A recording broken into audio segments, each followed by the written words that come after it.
آپ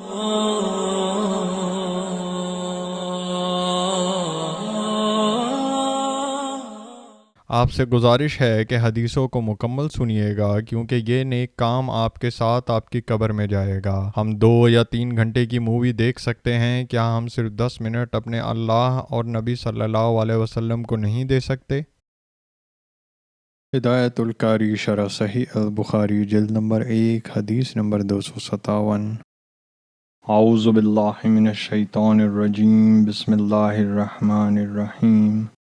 حضرت ابن عباس رضی اللہ تعالیٰ عنہ سے روایت ہے، انہوں نے کہا، حضرت میمونہ رضی اللہ تعالیٰ عنہ نے فرمایا، میں نے ایک مرتبہ نبی صلی اللہ علیہ وسلم کے غسل کے لیے پانی رکھا۔ آپ نے اپنا ہاتھ 2 یا 3 مرتبہ دھویا، پھر آپ نے بائیں ہاتھ پر پانی ڈال کر اپنی شرمگاہ کو دھویا، پھر آپ نے اپنا ہاتھ زمین پر رگڑا، بعد ازاں کلی کی اور ناک میں پانی چڑھایا، پھر چہرہ مبارک اور دونوں ہاتھوں کو دھویا۔ اس کے بعد آپ نے جسم پر پانی بہایا، پھر اپنی جگہ سے ہٹ کر دونوں پاؤں دھوئے۔ ہدایت القاری شرح صحیح البخاری جلد نمبر 1 حدیث نمبر 258۔ اس حدیث پر اپنی کوئی بھی رائے قائم کرنے سے پہلے اس کے آخر میں اس کے فوائد و مسائل ضرور سن لیجئے گا۔ شکریہ۔ اعوذ باللہ من الشیطان الرجیم، بسم اللہ الرحمن الرحیم۔ حضرت عائشہ رضی اللہ تعالیٰ عنہ سے روایت ہے، انہوں نے فرمایا، نبی صلی اللہ علیہ وسلم جب غسل جنابت کرنے کا ارادہ فرماتے تو حلاب جیسی کوئی چیز منگواتے اور اسے اپنے ہاتھ میں لے کر پہلے سر کے دائیں حصے سے ابتدا کرتے، پھر بائیں جانب لگاتے، اس کے بعد اپنے دونوں ہاتھوں سے تالوں پر مالش کرتے۔ فوائد و مسائل۔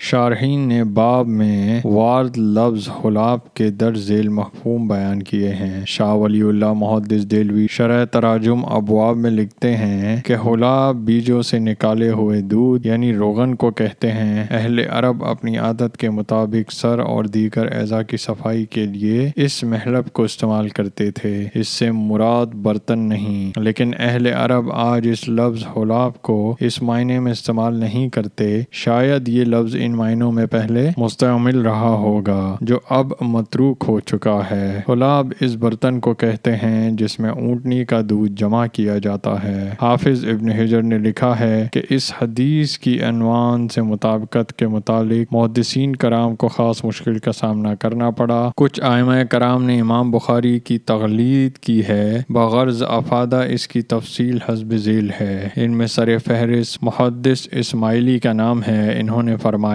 کہ امام بخاری کی سمجھ کے مطابق حلاب کسی خوشبو کا نام ہے، حالانکہ غسل سے پہلے خوشبو استعمال کرنا اچھے معنی دار۔ علامہ خطابی نے کہا، حلاب ایک ایسا برتن ہے جس میں اونٹنی کو ایک بار دودھنے کی مقدار آتی ہے۔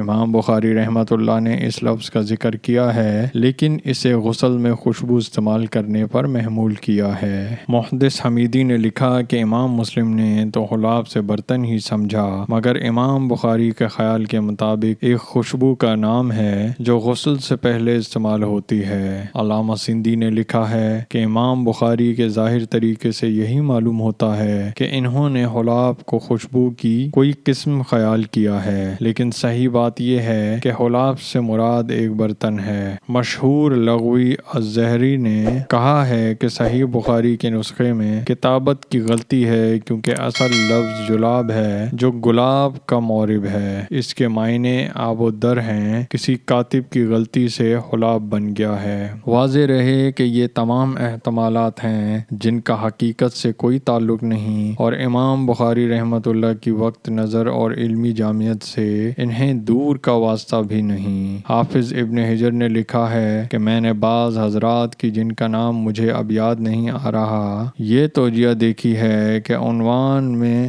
الطیب سے مقصود حدیث عائشہ رضی اللہ تعالیٰ عنہ کی طرف اشارہ کرتا ہے کہ وہ احرام کے وقت رسول اللہ صلی اللہ علیہ وسلم کو خوشبو لگایا کرتی تھیں، اور غسل چونکہ سنن احرام سے ہے اس لیے گویا خوشبو وقت غسل ثابت ہوئی۔ امام بخاری رحمۃ اللہ نے اس عنوان میں یہ اشارہ فرمایا ہے کہ ہر غسل کے وقت آپ کی عادت خوشبو لگانے کی نہ تھی، اور آپ نے خوشبو کے بغیر بھی غسل فرمایا ہے۔ وہ اس توجیہ کے احسن احسن الاعلی عجوبہ قرار دیتے ہوئے مزید لکھتے ہیں کہ اس توجیہ کی تقویت اس امر سے ہوتی ہے کہ 7 ابواب کے بعد امام بخاری نے ایک عنوان بائیں الفاظ قائم کیا ہے: جس نے خوشبو لگائی پھر غسل کیا اور خوشبو کے اثرات باقی رہے۔ پھر حدیث عائشہ ذکر کی ہے جس سے خوشبو لگانے کے بعد غسل کرنا ثابت ہوتا ہے، لہٰذا اس عنوان میں سے غسل کا برتن مراد ہے جسے آپ نے بغرض غسل طلب فرمایا، اور من بدا بالتی کا مطلب یہ ہے کہ آپ نے غسل کا ارادہ کرتے وقت خوشبو کا استعمال فرمایا۔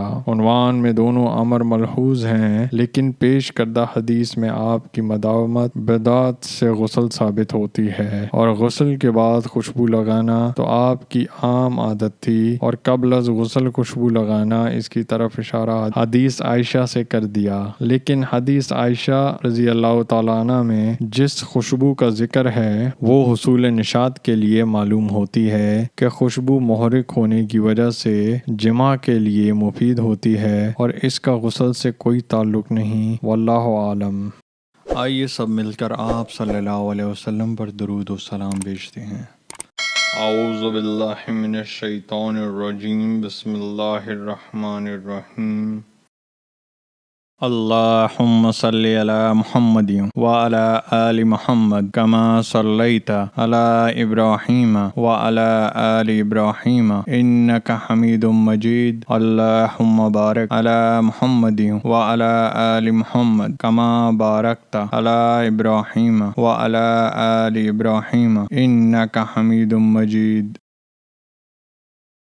آئیے سب مل کر اللہ کی تعریف کرتے ہیں۔ سبحان اللہ والحمد للہ ولا الہ الا اللہ واللہ اکبر۔ آئیے اللہ سے مغفرت، رحم اور رزق مانگتے ہیں۔ اللہم اغفر لی، اللہم ارحمنی، اللہم ارزقنی۔ جب آپ کہتے ہیں اللہم اغفر لی، اللہ تعالیٰ فرماتے ہیں میں نے تمہاری مغفرت کی۔ جب آپ کہتے ہیں اللہم ارحمنی تو اللہ تعالیٰ فرماتے ہیں میں نے تم پر رحم کیا۔ جب آپ کہتے ہیں اللہم ارزقنی تو اللہ تعالیٰ فرماتے ہیں میں نے تمہیں رزق دینے کا فیصلہ کیا۔